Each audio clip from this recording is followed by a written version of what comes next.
Hello everyone, welcome back to my channel. Today we are going to discuss about the topic that is a carpal tunnel syndrome. Okay, it is one of the most important topic which are majorly asked in the question viva of anatomy as well as in the surgical questions. Okay, तो ये majorly जो topic है वो बहुत ही important होता है और 10 marks के लिए तो ये पूछा ही जाता है और नहीं होता तो 5 मार्क्स के लिए मतलब majorly it is one of the most important topic in the practice as well as okay. Theory के लिए तो इम्पॉर्टेंट है, एग्ज़ाम के लिए तो इम्पॉर्टेंट है, but as well as exam के लिए और प्रैक्टिकल्स के लिए जितने भी आप क्लिनिकल प्रैक्टिस आप करोगे उसके लिए भी बहुत इंपॉर्टेंट टॉपिक होता है। ठीक है, तो आज हम स्टार्ट करेंगे कार्पल टनल सिंड्रोम से। अब इसके मतलब से हमें समझना पड़ेगा कि कार्पल टनल सिंड्रोम होता क्या है। कार्पल टनल का मतलब होता है जो कार्पल टनल होता है यहाँ पे जो हमारी जो ये जो पार्ट होता है इसे हम कार्पल कहते हैं, कार्पल टनल इसे कहते हैं। अब इसको सिंड्रोम क्यों कहा गया था, क्या इसमें डिफ़िकल्टी आ गई हो कि कुछ इसको सिंड्रोम कहा गया।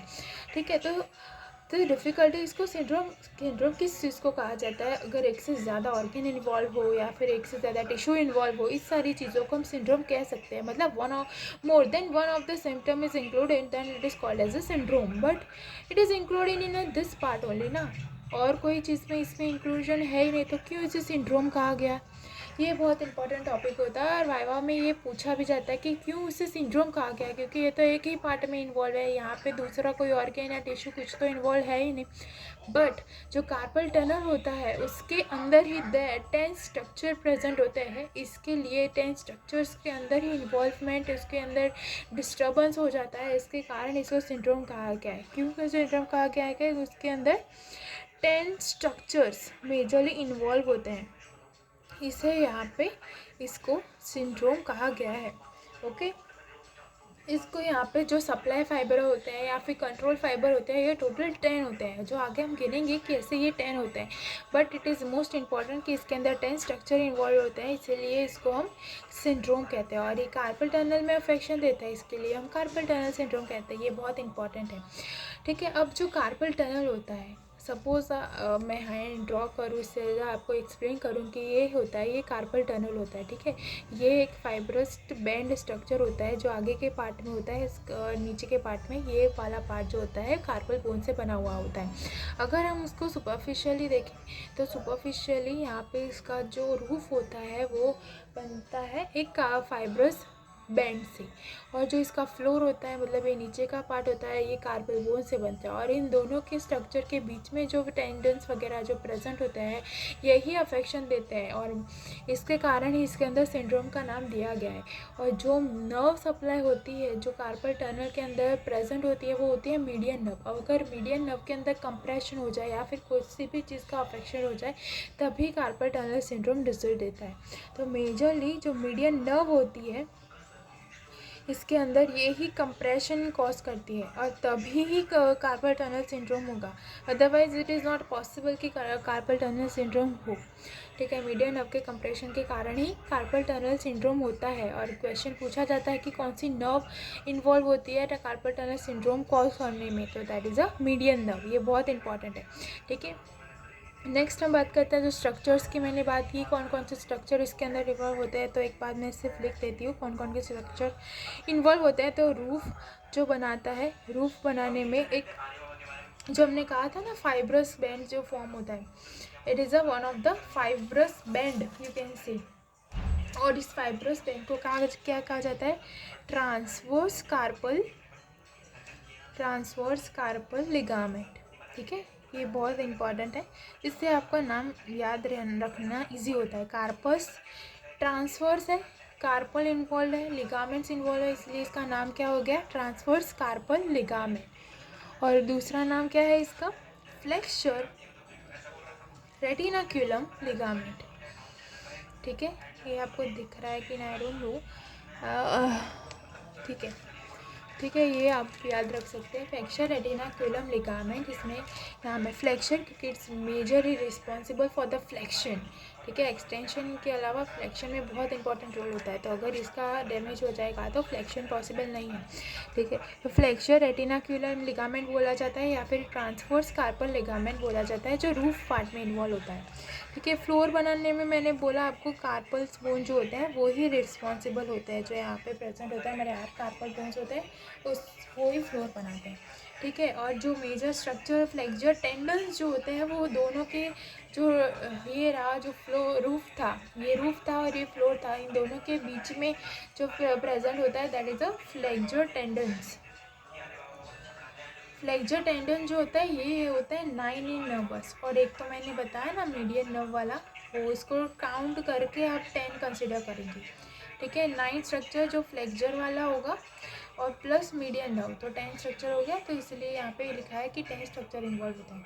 तो 9 स्ट्रक्चर कौन कौन से होते हैं हम देख लेते हैं। पहले तो हम कंसिडर करेंगे FDS, that is flexor digitorum superficialis. ठीक है, फ्लेक्चर डिजिटोरियम सुपरफिशियलिस।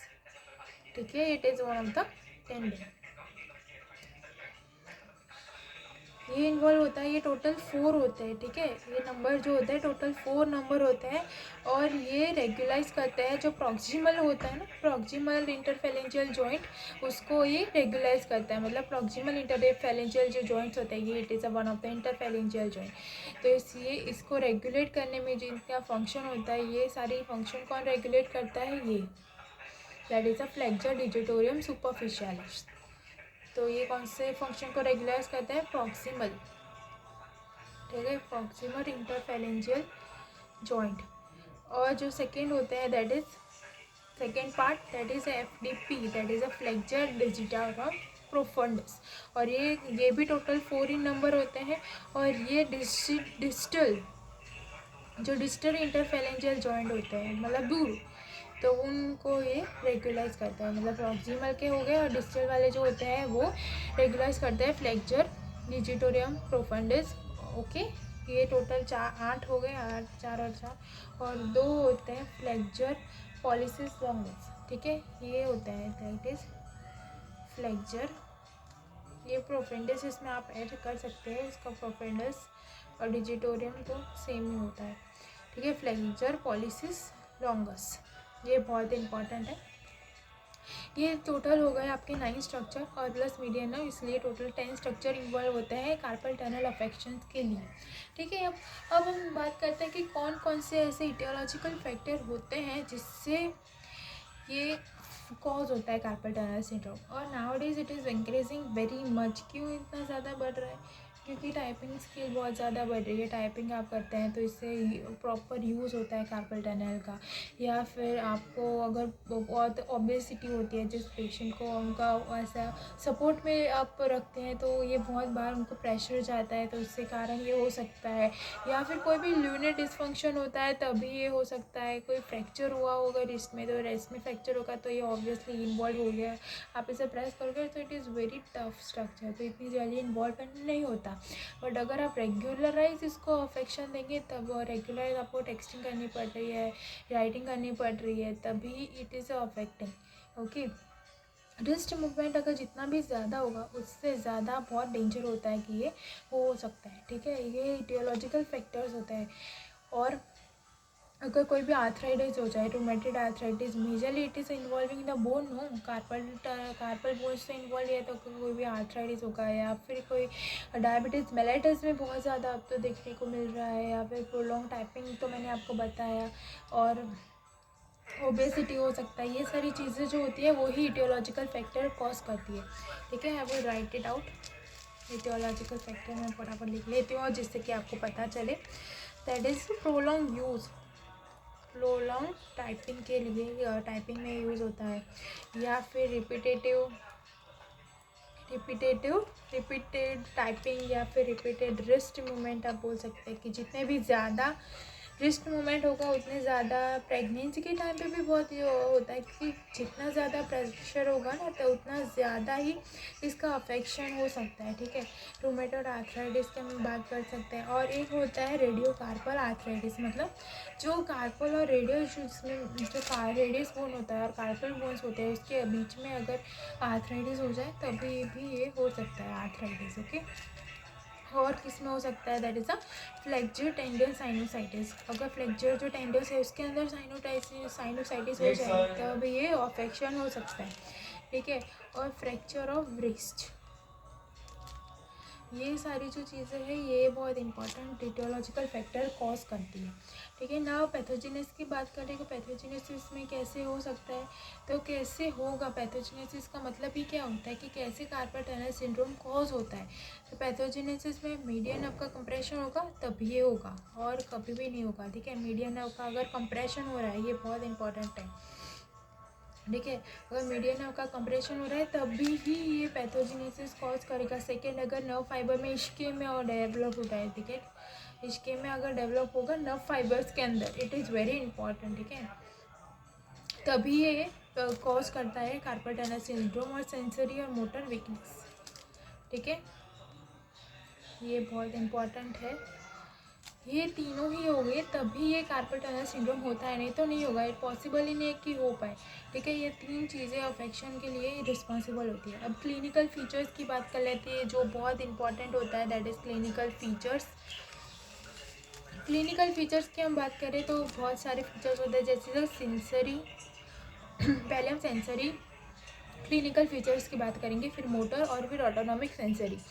ठीक है, तो सेंसरी सिम्टम्स में तो क्या ही हो सकता है, दैट इज़ अगर आपको नमनेस फील हो रहा है। ठीक है, अगर कार्पल टनल सिंड्रोम में अगर अफेक्शन होगा तो कौन कौन सी फिंगर्स अफेक्शन होंगे, पहला तो thumb, index finger, middle finger और half of the ring finger. ठीक है, लिटिल फिंगर बहुत कम अफेक्शन देखने को मिलता है, लिटिल फिंगर का अफेक्शन नहीं होता, बट अगर थंब इन्वॉल्व है और इंडेक्स फिंगर, मिडिल फिंगर और जो हाफ ऑफ द और मीडियल पार्ट ऑफ द जो रिंग फिंगर होता है, ये ही पार्ट इन्वॉल्व होता है, इतना ही पार्ट इन्वॉल्व होता है और बाकी कार्पल टनल में इन्वॉल्व नहीं होता। ठीक है, बहुत बार पाम भी इन्वॉल्व होता है, बट ये चीज़ें बहुत ही ज़्यादा इंपॉर्टेंट है कि कौन कौन सी फिंगर्स जो है वो इन्वॉल्व होती है, उस पर कौन सा सेंसेशन होता है, दैट इज़ नमनेस।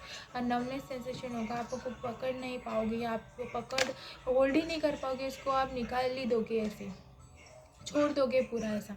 ठीक है, तो ये टिंगलिंग सेंसेशन, मतलब टिंगलिंग सेंसेशन का मतलब क्या होता है, ऐसा अगर आपको कोई चुभाएगा देन कैसा फील होगा, उसको हम टिंगलिंग सेंसेशन कहते हैं। ठीक है, ये बहुत इंपॉर्टेंट सेंसेशन होता है।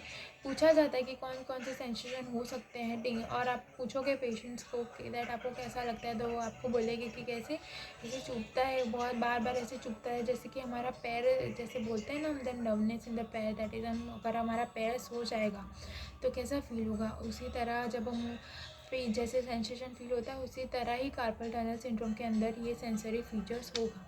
ठीक है, तो इसमें कौन कौन से इन्वॉल्वमेंट होगा, that is a thumb, index finger, middle finger and middle half of the ring finger. ठीक है, ये बहुत इंपॉर्टेंट है। सेकेंड चीज़ क्या होगी कि हम हैंड ड्रॉपिंग, कोई भी आप कोई भी चीज़ आप पकड़ोगे, जैसे एक आगे बताऊँ कि मैं कौन कौन से टेस्ट होता है, बट अगर आप ऐसे कोई भी थिंग पकड़ोगे उसको और आप पकड़ ही नहीं पाएगा, वो पेशेंट होगा वो पकड़ ही नहीं पाएगा, होल्ड ही नहीं कर पाएगा, वो छोड़ ही देगा हाथ से, तो ये बहुत इंपॉर्टेंट है। फिर जो पेशेंट होता है उनको नाइट पेन में एग्रावेशन होता है। ठीक है, नाइट में बहुत ज़्यादा पेन होता है उनको, कि वो सोते टाइम पे ऐसा उनको कम, क्योंकि सोते टाइम के हमें पता नहीं चलता कि हमारे हाथ का प्रेशर कहाँ पे लग रहा है। ठीक है, तो प्रेशर जिस पार्ट पे लगेगा, और मेजरली अगर हम ऐसे सो रहे हैं तो ऐसे लग जाता है, तो ठीक है यहाँ पे पेन होगा उनको, तो नाइट में ज़्यादा एग्रावेशन होता है पेन का। बर्निंग सेंसेशन आपको फील हो सकता है उस टाइम पे, ये भी बहुत इंपॉर्टेंट है। सेंसेशन जो होता है वो बहुत इंपॉर्टेंट होता है, क्योंकि पेशेंट आपको बोले कि मुझे ये फील हो रहा है, ये फील हो रहा है, तो वो सारी चीज़ के लिए आपको पता होनी चाहिए कि कौन कौन से सेंसेशन किस किस डिसीज़ पे हो सकते हैं। ठीक है, और पैरास्थेशिया हो सकता है, मैंने ऑलरेडी बोला आपको, नमनेस वगैरह हो सकता है, बट पैरालिसिस नहीं होगा इससे। ठीक है, ये क्लिनिकल फीचर्स जो थे वो सेंसरी पार्ट के थे। अब हम मोटर पार्ट की डिस्कस कर लेते कि मोटर पार्ट में जो आपको सेंसेशन ला रहा है, ठीक है, that is a motor part, तो वो आपको पता होना चाहिए कि कौन कौन से हो सकते हैं, दैट इज़ पहले तो थंब पोजीशन में वीकनेस आएगी, थिनार मसल में वीकनेस आएगी, ठीक है। ये मोटर में मैं बता रही हूँ, ठीक है। सेंसरी का तो हो गया, सेंसरी में हमें 3 जो स्ट्रक्चर थे, 4 फिंगर और मिडल पार्ट, ये सारी चीज़ों में तो सेंसरी सेंसेशन कैसे फील हो रहा था वो तो हमने बता दिया कि टिंगलिंग हो रहा था या बर्निंग हो रहा था। बट मोटर फंक्शन में कौन कौन सा स्ट्रक्चर इन्वॉल्व होता है वो भी हमें पता होना चाहिए।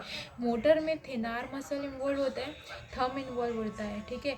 और इसमें जो गोरिल्ला लाइक जो स्ट्रक्चर होता है, गोरिल्ला हैंड फॉर्मेशन हो जाता है। गोरिल्ला कैसे फॉर्म होता है ऐसा करके, उसमें ऐसा फॉर्म होता है क्योंकि हमने पहले ही बोला है कि फ्लेक्शन होता है इंटरफेरेंशियल जॉइंट में। ऐसे इंटरफेरेंशियल जॉइंट में कंप्लीट ऐसा फ्लेक्शन हो जाएगा तो गोरिल्ला लाइक हैंड फॉर्मेशन हो सकता है, ठीक है। ये बहुत इंपॉर्टेंट है, ये गोरिल्ला हैंड। ये पूछा भी जाता है कि गोरिल्ला हैंड कैसे किस डिसीज़ में फॉर्म होता है, तो that is a carpal tunnel syndrome.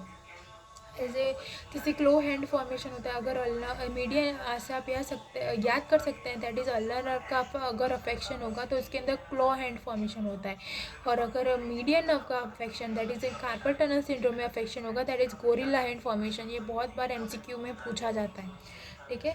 इतने ही 3 ही अफेक्शन होता है, दैट इज़ अगर थियानम मोटर में थंब मसल इन्वॉल्व है, थिनार मसल इन्वॉल्व है और गोरिल्ला लाइक हैंड फॉर्मेशन हो सकता है, ठीक है। और अगर हम ऑटोनॉमिक की बात करें, ऑटोनॉमिक क्लिनिकल फीचर्स क्या हो सकते हैं, तो ओकेजनली क्या होता है कि शॉक लाइक सेंसेशन फील होता है, जिसमें मैं बताया ना, दैट इज़ बहुत पेशेंट के साथ पेन, सीवियर पेन होगा तभी शॉक लाइक सेंसेशन हो सकता है, नहीं तो नहीं हो पाएगा, ठीक है। ये रैली सिम्टम है बट हो सकता है। एक्सप्लेन आप कर सकते हो, आप एग्ज़ाम के लिए लिख सकते हो, बट पेशेंट आपको इतनी जल्दी नहीं बताएगा, उसको ये सारे फीचर्स हैं, ठीक है। सेकेंड की बात करें, वीकनेस और क्लमजीनेस फील हो सकता है पेशेंट को, ठीक है। क्लमजीनेस का मतलब मैंने बताया कि dropping of the hand things, ठीक है। जो भी आपने हाथ में पकड़ा होगा पेशेंट ने वो इजीली ड्रॉप कर सकेगा, उसको पकड़ ही नहीं पाएगा वो। उतना भी लाइट आप पेपर भी पकड़ाओगे ना, उससे आप टेस्ट में आपको बताऊंगी, अगर पेपर भी आपको पकड़ाओगे ना तो भी वो पकड़ नहीं पाएगा, क्योंकि उसके अंदर पूरा टेंडरनेस जो है वो यहाँ पे बहुत साइनोसाइटिस हो गया है, मतलब वो बहुत ही वीक हो गया है यहाँ पे रीजन, तो इजीली वो पकड़ ही नहीं पाएगा उस चीज़ को, ठीक है। और जो अगर आप BP काफ पहनाओगे ना पेशेंट को यहाँ पे, तो BP काफ पहनाते टाइम पे भी अगर आप इन्फ्लेट करोगे उस पेशेंट के अंदर BP काफ को, तो उसके अंदर वो सीवियर पेन होगा उस पेशेंट को, तब भी आपको पता चल सकता है कि इसको कार्पल टनल सिंड्रोम है। क्योंकि नॉर्मल पेशेंट में आप कुछ नहीं होगा, आप काफ पहनाते हो, पेशेंट का BP लेते हो, तो उसको पेशेंट को कोई पेन नहीं होता। पेन होता भी है तो वो पर्टिकुलर रीजन में जहाँ पे आपने काफ पहना है उसके पार्ट में ही होगा। बट यहाँ पे अगर आप जैसे ही इन्फ्लेट करना स्टार्ट करोगे BP काफ को, देन उस पेशेंट को फिंगर्स में पेन होना स्टार्ट हो जाएगा। तब आपको पेशेंट बताएगा आपको कि मुझे यहाँ पे सीवियर पेन हो रहा है, बंद करो, रोक दो इस BP को BP मत लो मेरा, क्योंकि उसमें अंदर सीवियर पेन होता है पेशेंट के अंदर। आपको जैसा ये पता चले आप बहुत सारे टेस्ट करवा सकते हो। अब हम टेस्ट की बात करते हैं कि कौन कौन से टेस्ट और साइन होते हैं, डायग्नोसिस हम जिससे कर सकते हैं कि ये कार्पल टनल सिंड्रोम है, ठीक है। पहला जो हम साइन होता है that is a Tinel sign. Tinel sign होता है। अब टिनल साइंस में क्या होता है, अगर आप कार्पल टनल का वो पेशेंट होगा, तो अगर आप उसको पेशेंट को कार्पल टनल पे यहाँ पे अगर से टैप करोगे तो यहाँ पे उसको टिंगलिंग सेंसेशन का, जैसे मैंने बताया ना, उसको यहाँ पे कुछ चुभ रहा है ऐसा सेंसेशन हो रहता है। आप अगर ऐसे उसको टैप करोगे कार्पल टनल पे तो वहाँ पे उसको पूरे हैंड में पूरी टिंगलिंग सेंसेशन फील होगा, तो ये होता है टिनल साइन, ठीक है। ये बहुत इंपॉर्टेंट है कि कोई भी कार्पल टनल वाला पेशेंट होगा तो आप इसे इजीली देख सकते हो।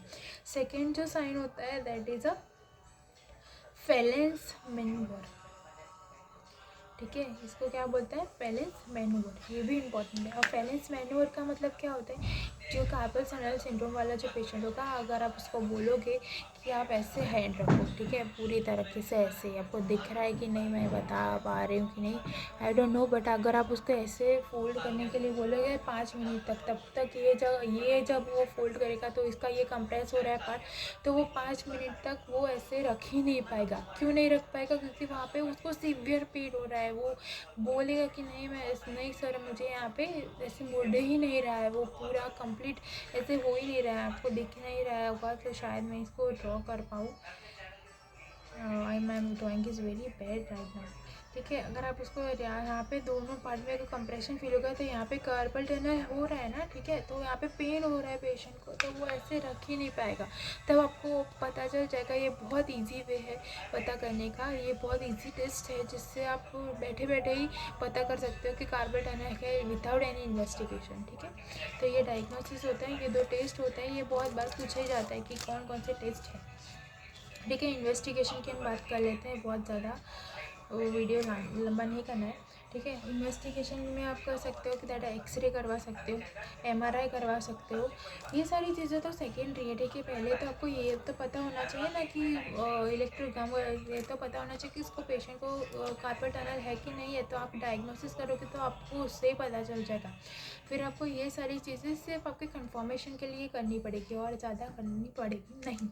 अगर मैनेजमेंट की बात करें तो कैसे हम मैनेज कर सकते हैं कार्पल टनल को, बहुत इजी है। कैसे मैनेज करेंगे, पहले तो हम उसे पेशेंट को, अगर बहुत सीवियर पेन हो रहा है, यहाँ पे उसको सीवियर पेन हो रहा है, तो आप क्या करोगे उस पेशेंट को, वेस्टिंग ऑफ थिनर मसल है, बहुत ज़्यादा सीवियर पेन होता है, तो आप क्या करोगे, surgical decompression of the nerve करवाओगे बाय कटिंग। ठीक है, ऑफ द फ्लेक्चर रेटिनाक्युलम। ठीक है, जिससे कि कंप्रेशन डिले, और जैसे हमने बोला कि फ्लेक्चर रेटिनाक्युलम लिगामेंट के कारण उसका जो रूफ होता है, ठीक है, यहाँ पे कम पेन हो रहा है तो जो रूफ होता है जिससे ये फ्लेक्चर रेटिनाक्युलम बनता है उसको ही हम कट कर देंगे। और कट करने के बाद उसको फिर हम फिर से ये सर्जिकल प्रोसेस है। ठीक है, आप इसे नहीं कर सकते, but it is one of the surgical process. Surgical process से ही हम इसको डील करवा सकते हैं। ठीक है, इसके अंदर क्या होगा कि सीवियर पेन हो रहा है और थिनर मसल की वेस्टिंग हो रही है, पूरा आपको दिख रहा है कि अंदर बोन्स दिखने स्टार्ट हो गए, थिनर मसल रहे ही नहीं रहा। ठीक है, तो अगर आपको सर्जिकल बहुत ज़्यादा पेन हो रहा है, नर्व पेन हो रहा है, तो इसके कारण आप पेशेंट को ये फ्लेक्चर रेटिनाक्युलम का कटिंग करवा सकते हो। उसके बाद कटिंग के बाद ही आपको कंप्रेशन रिलीफ हो सकता है, नहीं तो नहीं होगा। अगर सीवियर कंडीशन है तो, अगर सीवियर नहीं है तो आप जो भी नॉन स्टेरॉइड ड्रग्स होते हैं, इन्फ्लामेटरी जो ड्रग्स होते हैं, उसको आप प्रिस्क्राइब कर सकते हो और उससे पेन रिलीफ हो जाएगा, या फिर फिजियोथेरापी भी आप करवा सकते हैं। तो ये सारे जो टॉपिक्स है जो मैंने बोले, it is one of the carpal tunnel syndrome part, इतना ही है कार्पल टनल सिंड्रोम, पर आपको बहुत ज़्यादा इंपॉर्टेंट कार्पल टनल आपको एग्ज़ाम में काम आए या ना आए, बट ये जो फिज़िकल प्रैक्टिस होती है, दैट इज़ पोस्टिंग वगैरह में आप देख सकते हो बहुत सारे पेशेंट आते हैं, मतलब आपकी प्रैक्टिस में आपको बहुत इंपॉर्टेंट है कार्पल टनल सिंड्रोम, क्योंकि आजकल पेशेंट बहुत ज़्यादा बढ़ रहे हैं कार्पल टनल के। तो आपको इजीली पता चल जाएगा कि कौन से पेशेंट को किस तरह, ये डायग्नोसिस आपको याद होना ही चाहिए कि कौन कौन सा पेशेंट किस तरह, ये 2 डायग्नोसिस आपको पता होनी चाहिए, तभी आप इजीली फाइंड आउट कर सकते हैं। इन्वेस्टिगेशन तो वो सारी चीज़ सेकेंडरी मैटर्स करती है, बट ये आपको पता होना चाहिए और एग्ज़ाम के लिए बहुत इंपॉर्टेंट चीज़ है। Thank you for listening my video, thank you so much.